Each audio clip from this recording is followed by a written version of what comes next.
7 নম্বর অঙ্ক হচ্ছে বার্ষিক 4% সুদে কত টাকার 2 বছরের সরল ও চক্রবৃদ্ধি সুদের অন্তর 80 টাকা হবে।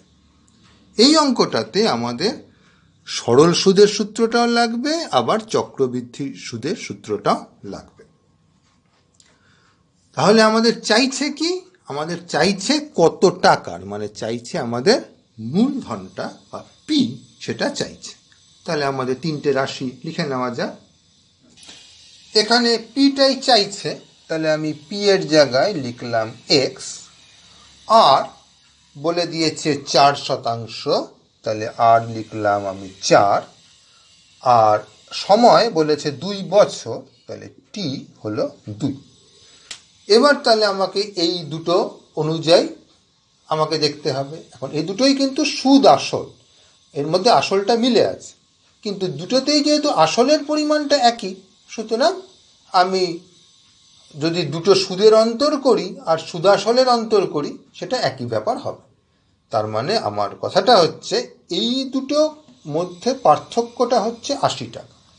এখন আমি সবসময় জানি যে চক্রবৃদ্ধি সুদ কোনোদিনই সরল সুদের থেকে কম হতে পারে না, তার মানে এটা বিয়োগ এটা হচ্ছে 80 টাকা। এইটাকে আমি লিখে ফেললাম, পি এর জায়গায় এক্স, আর এর জায়গায় 4 এবং টি এর জায়গায় 2 বসি। এবার এখান থেকে আমি বিয়োগ করব এইটা, এই জিনিসটা হবে 80। তাহলে এটা একটা সমীকরণ যেখান থেকে তুমি এক্সটা বার করতে পারবে এবং সেটাই হবে উত্তর। নির্দিষ্ট আসলের উপর সমান হারে 2 বছরের সরল সুদ চক্রবৃদ্ধি সুদের তুলনায় বেশি। এই বাক্যটা সত্যি নাকি মিথ্যা তোমাকে বলতে হবে। নির্দিষ্ট আসল অর্থাৎ আসলটা বলে দেওয়া আছে, দুই ক্ষেত্রেই পি বলে দেওয়া আছে, দুই ক্ষেত্রেই হার সমান, আর সমান, দুই ক্ষেত্রেই 2 বছর নিয়ে কাজ হচ্ছে, মানে টিটা 2, তাহলে এইটা এটার থেকে বড় হবে। এখন এখানে তুমি ওই গল্পটা চিন্তা করে দেখো। এইটা হচ্ছে সময় দেখাচ্ছি, একেবারে শুরুতে তুমি পি টাকা ব্যাংকে রাখলে এবং সেই পি টাকা চলে গেল কার কাছে? দোকানদারের কাছে। পি টাকা দিয়ে সে দোকান করে কিছুটা পরিমাণে লাভ করে সেইটা সে ব্যাংকে ফেরত দিল। সুতরাং ব্যাংকে যেটা সে ফেরত দিল সেটা পি এর থেকে একটু বেশি। এবার যেটুকু বেশি সেটুকু ব্যাংক রেখে দিল, এটা হচ্ছে আমি সরল সুদের গল্প বলছি, সেটুকু রেখে দিল, লাভটুকু, বাড়তি লাভটা রেখে দিল, ওকে আবার পি টাকায় দিয়ে দিল দোকানদারকে পরের বারের জন্য।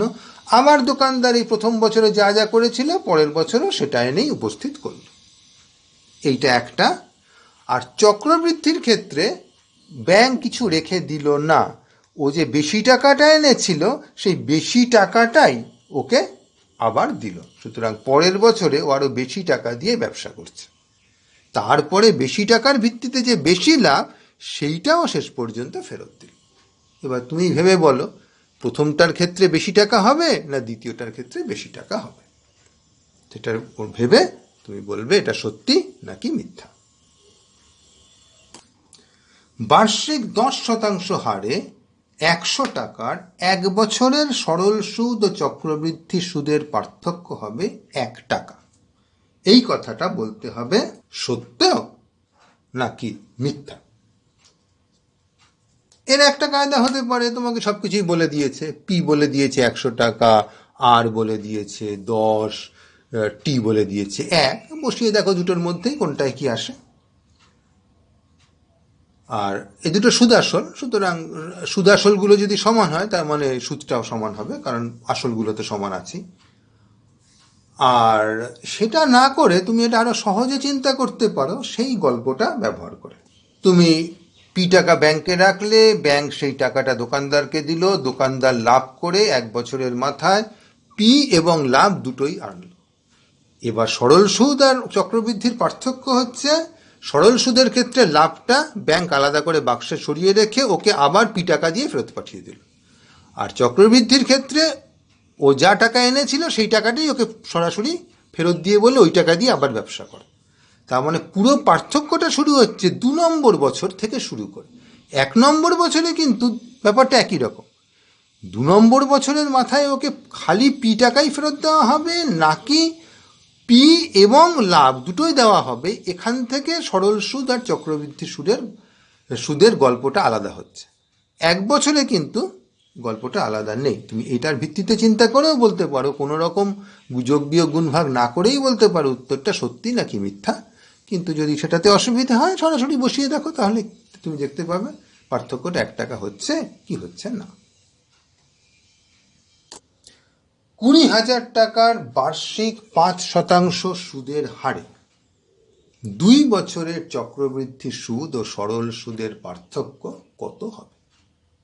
তার মানে তোমাকে পি বলে দিয়েছে এত, আর বলে দিয়েছে 5, টি বলে দিয়েছে 2, এবার দুটোই বার করো, করে একটা থেকে আরেকটা বাদ দিয়ে দাও।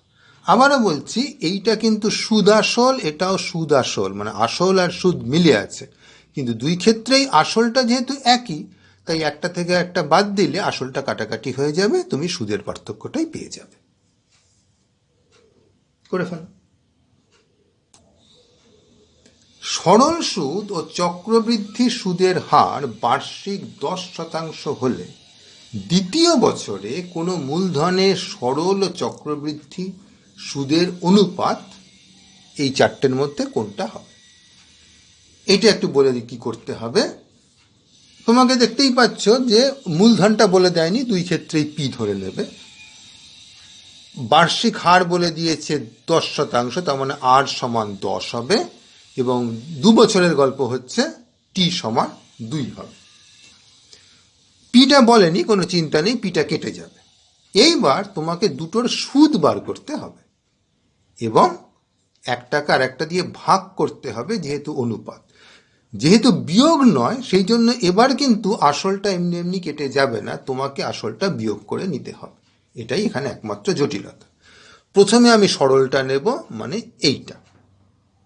এইটা হচ্ছে আমার সুদ আসল। আমাকে সুদটুকু খালি করতে হবে, তাই আমি আসলটা বাদ দিয়ে নিলাম। তাহলে এটা হচ্ছে সরল সুদের পরিমাণ। টি এর জায়গায় 2 বসাবে, আর এর জায়গায় 10 বসাবে। এইটাকে তুমি ভাগ করবে ঠিক একই জিনিস চক্রবৃদ্ধির জন্য। চক্রবৃদ্ধির সুদ আসলটা বসিয়েছি, তা থেকে বাদ দিয়ে দেব আসলটা। এইবার তুমি যদি পুরোটাকে কাটাকাটি করো, তুমি লক্ষ্য করবে সর্বত্রই পি আছে, সেই জন্য পিটা কেটে বেরিয়ে যাবে, আর এবং টি তোমাকে বলা আছে। এবার বসিয়ে দেখো কাটাকাটি করে কত আসে। মনে করো এটা যদি আসে 20/21, তাহলে তোমার উত্তর হবে এটা। যদি আসে 10/11, তবে উত্তর হবে এটা। যদি দুটোই সম্পূর্ণ একই জিনিস হয়, তবে উত্তর হবে এটা, নইলে 5:6, এরকম হবে। এবার অঙ্কটা করে দেখো।